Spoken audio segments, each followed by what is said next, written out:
Hello everyone, कैसे हो आप लोग।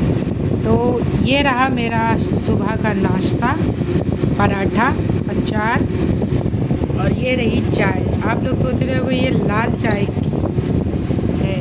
हाँ, तो ये बिल्कुल लाल चाय है। मैं दूध की चाय नहीं पीती हूँ क्योंकि दूध की चाय बहुत नुकसान करती है बॉडी के लिए। मुझे काली चाय ही पीना पसंद है।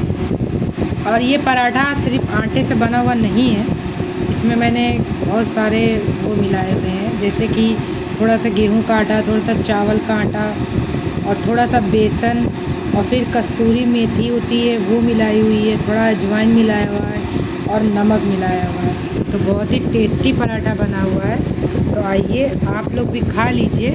और अगर मेरी ये जो मैंने बताया पराठे मैंने क्या क्या डाला है, ये आपको अगर पसंद आया हो तो आप भी अपने घर पे ज़रूर बनाएं और सभी लोगों को खिलाएं। मैं तो जा रही हूँ खाने। और जो लोग मेरे चैनल पर नए हैं, please subscribe my channel guys.